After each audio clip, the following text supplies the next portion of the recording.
Hello friends, नमस्कार, good morning. जैसा कि आपको पता है कि आज है 23 मई। ठीक है, तो मैं डेली करंट अफेयर्स की वीडियो लाता रहता हूँ। तो आज 23 मई से संबंधित जो भी करंट अफेयर होगा मैं आपको यहाँ पे बताऊँगा। ठीक है, मैं आपका स्वागत करता हूँ सीएसके सीएम क्लासेज में। और यहाँ पे जो भी इंपॉर्टेंट चीज़ें होगी मैं उसको बताऊँगा, और मैप की जहाँ ज़रूरत होगी मैं मैप के साथ इसको पढ़ाऊँगा। ठीक है, तो मैप देखिए, मैं यहाँ पे एक टॉपिक है जिसको मैं इंपॉर्टेंट समझ के उसको उसके बारे में डिटेल बताऊँगा। बाकी टॉपिक को मैं थोड़ा थोड़ा बताते चलूँगा, समझाते चलूँगा। ओके, तो आइए देर न करते हुए शुरू करते हैं। उससे पहले मैं बता दूं कि ये सभी प्रतियोगी परीक्षाओं के लिए इंपॉर्टेंट है, चाहे आप बीडीओ की तैयारी कर रहे हो, ठीक है, चाहे आरओ की तैयारी कर रहे हो, चाहे यूपीएससी की तैयारी कर रहे हो, चाहे यूपीपीसीएस की तैयारी कर रहे हो। करंट अफेयर सब में पूछा जाता है। ठीक है, तो आगे चलने से पहले मैं आपको बता दूँ कि अगर आपको क्लास अच्छी लग रही हो, तो कंटेंट अच्छा लग रहा हो, तो आप वीडियो को ज़्यादा से ज़्यादा लाइक कर सकते हैं, शेयर कर सकते हैं, सब्सक्राइब कर सकते हैं। ठीक है, तो आइए देर न करते हुए शुरू करते हैं। ये रहा आपका पहला प्रश्न। अभी फिपिक थर्ड, अभी आपने सुना होगा कि फिपिक सम्मेलन हुआ है, तो वो तीसरा सम्मेलन था।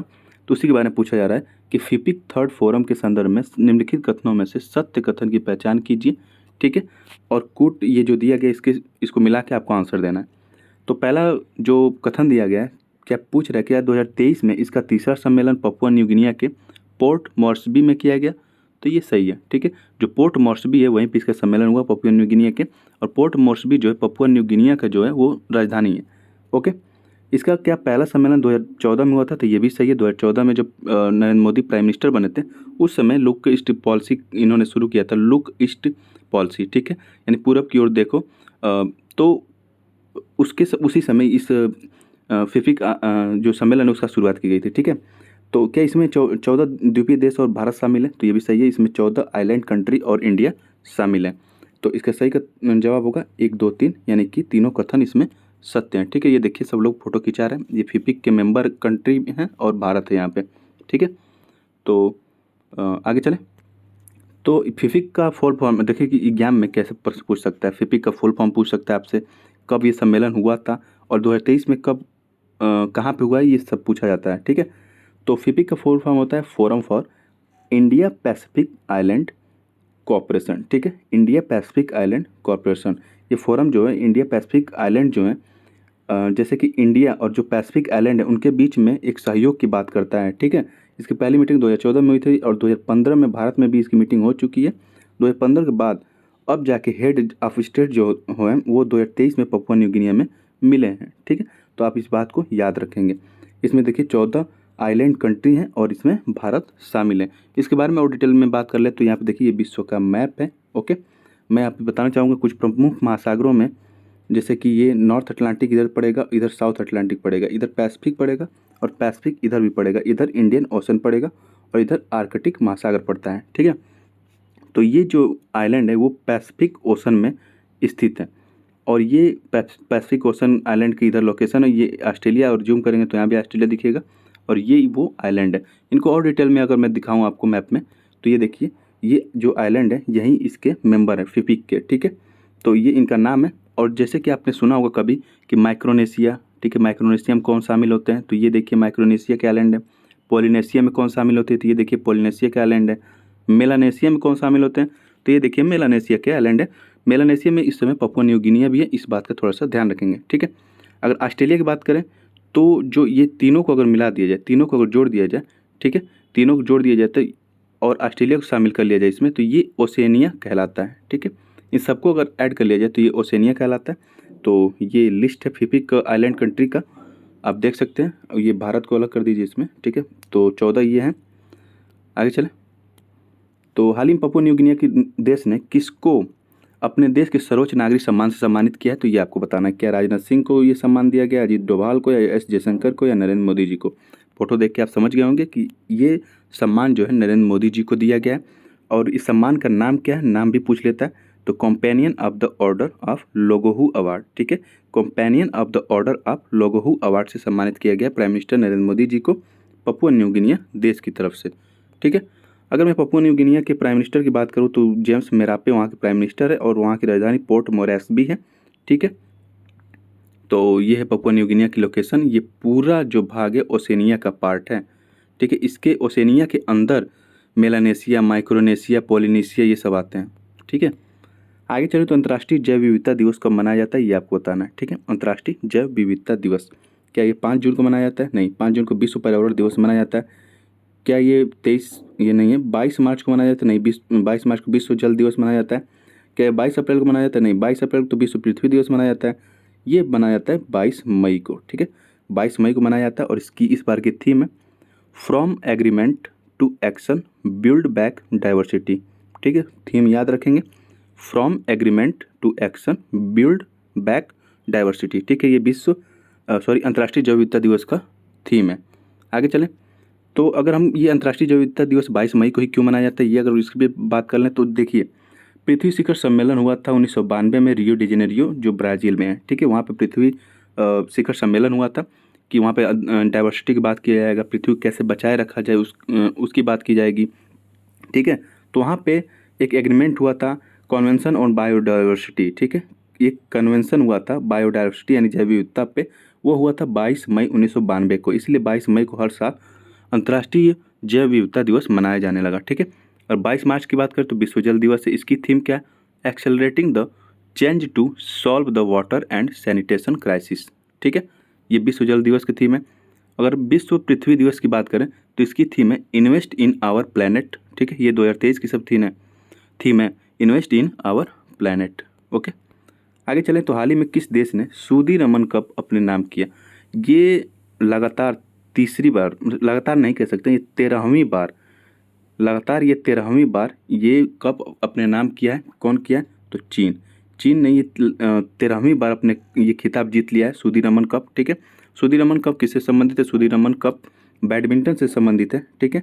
और ये जो सूदी रमन है वो इंडोनेशिया के बैडमिंटन खिलाड़ी थे जिनकी मृत्यु हो चुकी है, उन्हीं के नाम पे ये खेल प्रतियोगिता का नाम रखा गया, ठीक है।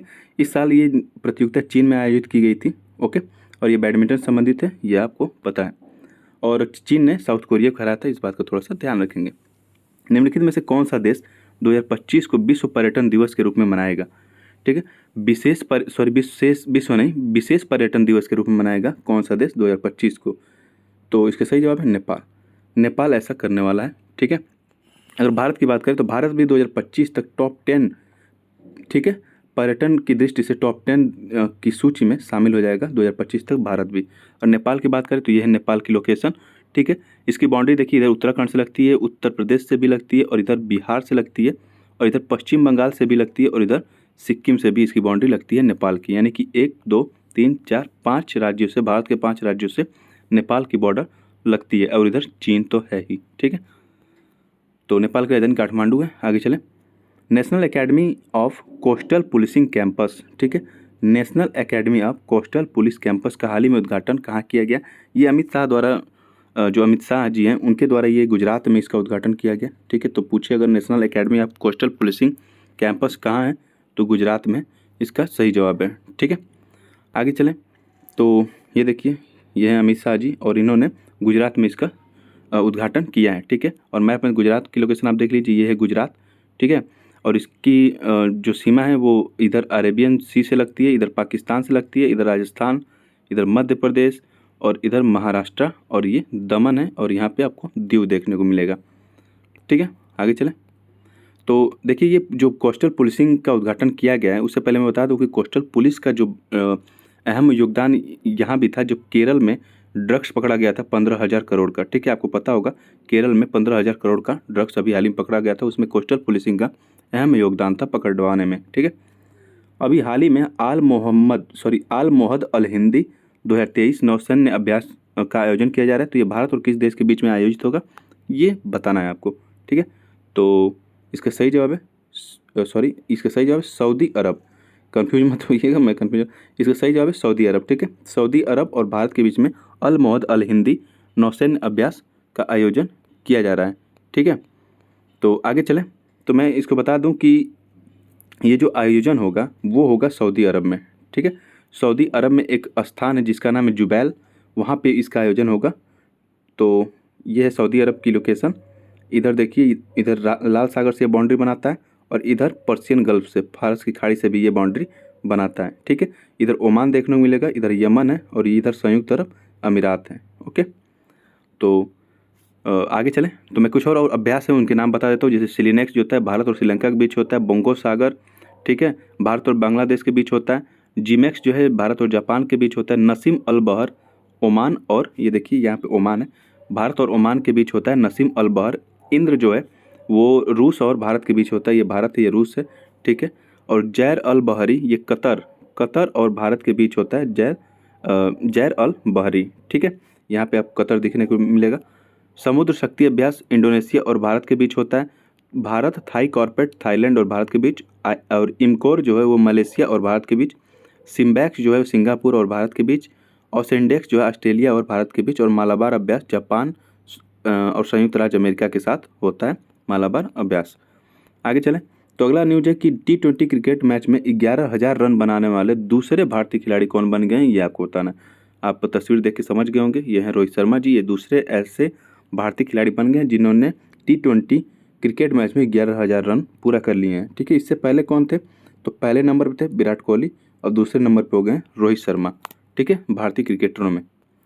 आगे चलें तो ये देखिए Rohit Sharma become second Indian batter to score 11,000 run in T20, ठीक है। तो इस बात को थोड़ा सा ध्यान रखिएगा। आगे चले तो अभी एक न्यूज़ है, ऐसे ही मैं उसको बता देता हूँ। अभी जो राजमार्गों के नेटवर्कों की लंबाई जो है 2025 तक केंद्र सरकार ने यह फैसला किया कि हम 2 लाख किलोमीटर तक कर देंगे, ठीक है। कितना, 2 लाख किलोमीटर तक कर देंगे 2025 तक। ये देखिए government sets target to increase highways network 2 lakh kilometre by 2025। Okay, तो ये रहा आपका करंट अफेयर्स का वीडियो।